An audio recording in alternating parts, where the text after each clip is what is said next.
আসসালামু আলাইকুম ওয়া রাহমাতুল্লাহ। প্রিয় দর্শক শ্রোতা, পবিত্র শুক্রবার দিন, অত্যন্ত গুরুত্বপূর্ণ দিন, সম্মানিত দিন, ফজিলতপূর্ণ দিন। এই শুক্রবার দিনে অথবা রাতে এই আল্লাহ তাআলার তিনটি গুণবাচক সিফাতি নামের আমল করুন, কপাল খুলে যাবে ইনশাআল্লাহ।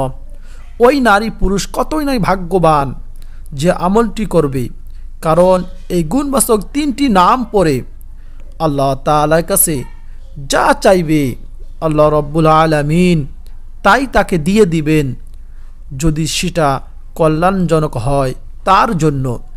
ওই নারী কতই না হতভাগা যে জুমার দিনে অযথা সময় নষ্ট করে শয়তানের ধোঁকায় পড়ে জুমার দিনের বরকত থেকে দূরে সরে থাকে। আল্লাহ তাআলা বোঝার তৌফিক দান করুক। সকলে বলেন আমিন।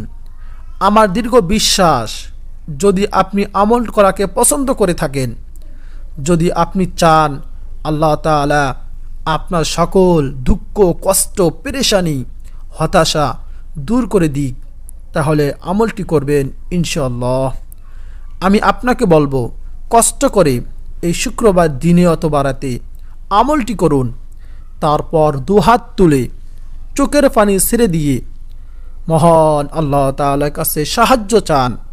আল্লাহ তাআলা আপনাকে ঋণ থেকে মুক্তি দিবেন ইনশাআল্লাহ। আপনার কোনো সন্তান নাই, আল্লাহ তাআলার কাছে এই আমলটি করে সলিহীন নেককার সন্তান চান, আল্লাহ তাআলা সলিহীন নেককার সন্তান দিবেন ইনশাআল্লাহ। মেধাশক্তি কম, এই আমলটি করে আল্লাহ তাআলার কাছে মেধাশক্তি চান, আল্লাহ তাআলা মেধাশক্তি বৃদ্ধি করে দিবেন ইনশাআল্লাহ।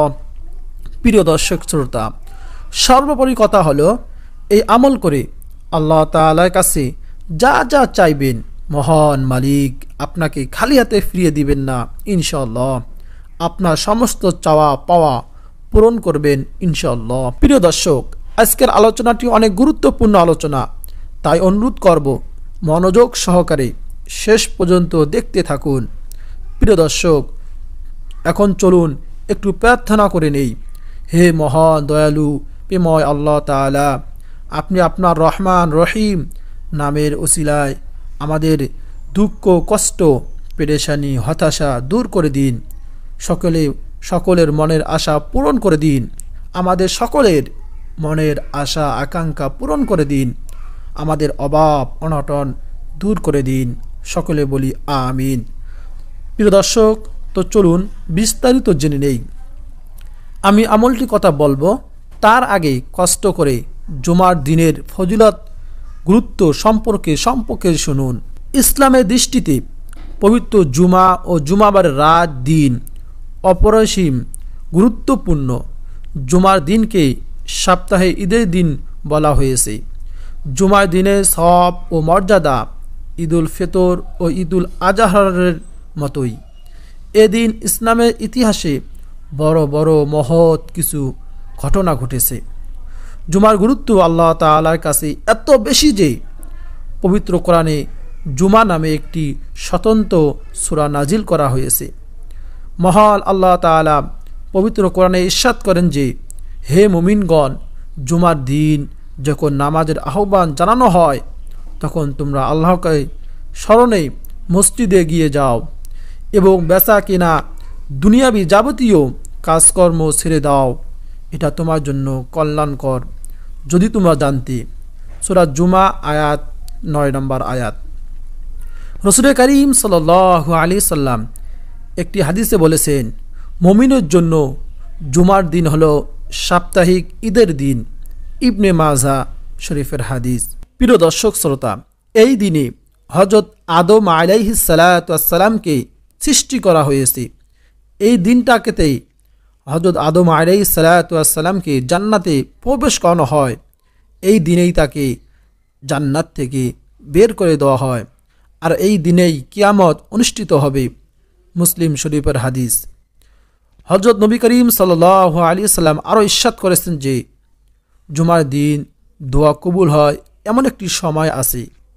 কোনো মুসলিম যদি সেই সময়টা পায় আর তখন যদি সে নামাজে থাকে, তাহলে তার যে কোনো কল্যাণকর কামনা আল্লাহ তাআলা পূরণ করবেন। বুখারী শরীফের হাদিস। প্রিয় দর্শক শ্রোতা, এই পবিত্র জুমার দিনে এমন একটি সময় আছে, এই সময়ে যদি আল্লাহ তাআলার কাছে আপনি চাইতে পারেন, আল্লাহ তাআলার এই গুণবাচক 3টি সিফাতি নাম আমল করতে পারেন, পড়তে পারেন, তাহলে আল্লাহ তাআলার কাছে যা চাইবেন আল্লাহ তাআলা আপনাকে দান করবেন, তা যদি আপনার জন্য কল্যাণকর হয়। হযরত আবু হুরায়রা রাদিয়াল্লাহু তাআলা আনহু থেকে বর্ণিত, তিনি বলেন, রাসূল করিম সাল্লাল্লাহু আলাইহি সাল্লাম বলেছেন, মহান আল্লাহ তাআলার 99টি নাম রয়েছে, 100 থেকে একটি কম। যে এই নামগুলো মনে রাখবে, মুখস্থ করবে, বুঝবে, উপলব্ধি করবে, সে জান্নাতে যাবে। বলুন না সুবহানাল্লাহ। হাদিসটি এসেছে বুখারী, মুসলিম, তিরমিজি শরীফে। হযরত মুহাম্মদ সাল্লাল্লাহু আলাইহি সাল্লাম বলেছেন, আল্লাহ তাআলার 99টি গুণবাচক নাম রয়েছে, যে ব্যক্তি এই গুণবাচক নামগুলোর জিকির করবে সে জান্নাতে যাবে। বলুন না সুবহানাল্লাহ। প্রিয় দর্শক শ্রোতা, আল্লাহ তাআলার গুণবাচক নাম 1 নম্বরে যে নামটি আপনারা 100 বার পড়বেন তা হলো ইয়া রহমানু। আপনারা এভাবে পাঠ করবেন, ইয়া রহমানু ইয়া আল্লাহ, ইয়া রহমানু ইয়া আল্লাহ, ইয়া রহমানু ইয়া আল্লাহ, ইয়া রহমানু ইয়া আল্লাহ। এভাবে এই গুণবাচক নামটি ইয়া রহমানু ইয়া আল্লাহ আপনারা 100 বার পড়বেন। প্রিয় দর্শক শ্রোতা, আল্লাহ তাআলার গুণবাচক 2 নম্বর নামটি হলো আসসালামু। আসসালামু এই নামটি 100 বার পড়বেন।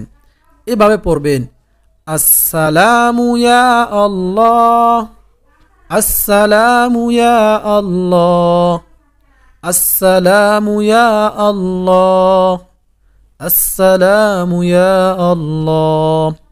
এভাবে এই নামটি আপনারা 100 বার পড়বেন। প্রিয় দর্শক শ্রোতা, আল্লাহ তাআলা গুণবাচক নাম 3 নম্বর যে নামটি পড়বেন তা হলো আল মালিকু। আল মালিকু আপনারা এইভাবে পড়বেন, আল মালিকু ইয়া আল্লাহ, আল মালিকু ইয়া আল্লাহ, আল মালিকু ইয়া আল্লাহ, আল মালিকু ইয়া আল্লাহ, আল মালিকু ইয়া আল্লাহ। প্রিয় দর্শক, আল্লাহ তাআলা গুণবাচক প্রত্যেকটি নাম আপনারা 100 বার পড়বেন। পড়ার পর আপনারা 100 বার দরুদ শরীফ পাঠ করবেন। সাল্লাল্লাহু আলাইহি ওয়াসাল্লাম, সাল্লাল্লাহু আলাইহি ওয়াসাল্লাম, সাল্লাল্লাহু আলাইহি ওয়াসাল্লাম। প্রিয় দর্শক, তারপর 100 বার আস্তাগফিরুল্লাহ পড়বেন। আস্তাগফিরুল্লাহ, আস্তাগফিরুল্লাহ, আস্তাগফিরুল্লাহ। এভাবে 100 বার পাঠ করবেন। তারপর 2 হাত তুলে চোখের পানি ছেড়ে দিয়ে আপনারা মুনাজাত করবেন, আল্লাহ তাআলার কাছে দোয়া করবেন। আপনার অভাব অনটন জন্য আল্লাহ তাআলার কাছে দোয়া করবেন, ঋণ মুক্তির জন্য আল্লাহ তাআলার জন্য দোয়া করবেন, আপনার রিজিকের মধ্যে বরকতের জন্য আল্লাহ তাআলার কাছে দোয়া করবেন, বিপদ আপদ পেরেশানি দূর করার জন্য আল্লাহ তাআলার কাছে দোয়া করবেন। আল্লাহ তাআলা যা দোয়া করবেন আল্লাহ তাআলা আপনার দোয়া কবুল করবেন। প্রিয় দর্শক শ্রোতা, নেককার সন্তানের জন্য, আপনার অভাব অনটন দূর করার জন্য, আর এক কথায় আপনি যে দোয়া করবেন আল্লাহ তাআলা আপনার দোয়া কবুল করবেন। প্রিয় দর্শক শ্রোতা, আমলটি আপনারা করবেন পবিত্র শুক্রবারের আসরের পরে মাগরিবের আজানের আগে, তাহলেই হয়ে যাবে ইনশাআল্লাহ। কেননা পবিত্র শুক্রবারে মাগরিবের আগে আসরের পরে দোয়া কবুলের সময়, এই কবুলের সময় যদি আপনারা আল্লাহ তাআলার এই গুণবাচক 3টি নাম পাঠ করে দোয়া করতে পারেন, তাহলে আল্লাহ তাআলা আপনার সকল দোয়া কবুল করবেন। আপনার চাওয়া পাওয়াগুলো যদি আপনার জন্য কল্যাণকর হয় তাহলে আল্লাহ তাআলা আপনাকে দান করবেন।